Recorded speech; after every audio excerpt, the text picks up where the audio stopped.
Part 11. Hello, BB. What?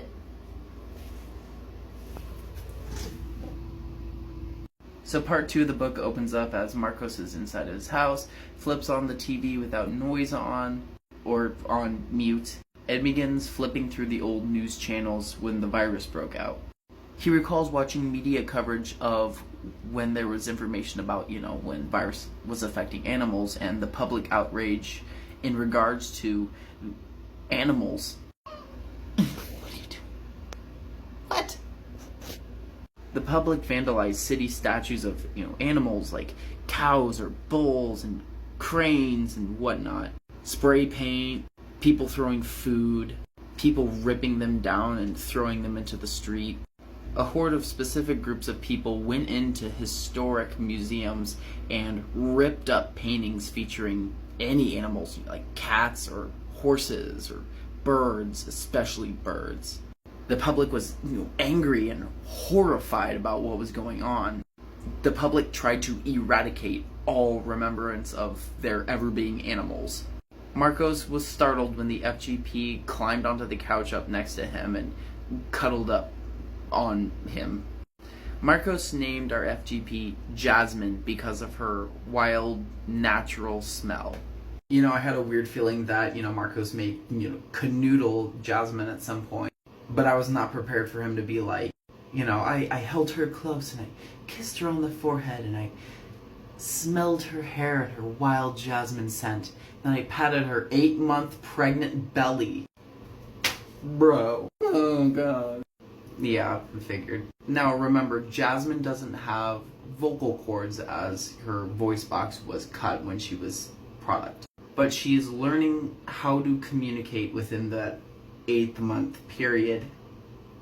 Marcos will have the TV on and Jasmine is fascinated by the TV. He goes on to explain that when he first brought her into the house and had the TV on, she didn't understand what she was seeing. She thought whatever was featuring there would hurt her. So in turn, she would try to break the TV because she didn't understand television. But now, since she's had nearly a year of acclimating to Marcos's life, since Jasmine can't speak, whenever she finds something humorous on the TV, she'll laugh. She has this just bright smile and she'll make kind of a noise when she finds something funny. She'll point and smile and look at Marcos and Marcos thinks that's the cutest thing ever. Marcos knows he has to go to work here pretty soon because Krieg wants him to go to the game reserve and that laboratory. Ooh. He understands Krieg knows that his work progress, his drive to do his job has been failing pretty bad, so he wants to make it up to Krieg. The last bit of information we're given about the home life between the two lovers is Marcos is trying to acclimate Jasmine to human life.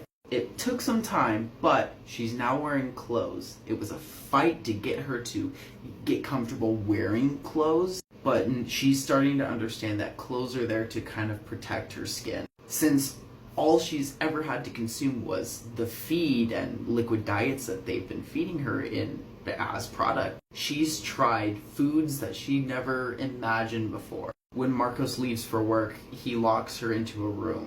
Because of the branding on her forehead, they cannot be seen together. Like a forbidden love. It kind of makes me think of the movie Warm Bodies in a way, but not.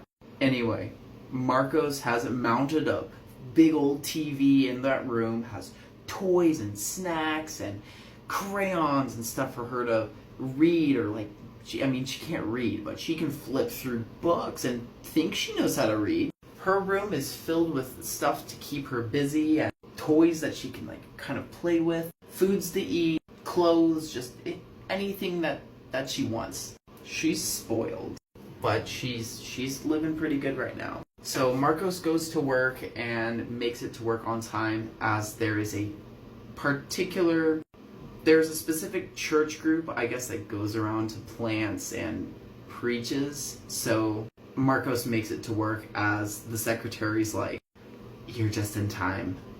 That group is down there with Krieg. They're early. wasn't expecting them today. So Marcos just kind of yeets and tries to intercept them and Krieg. And that's where I had to pause and record all this.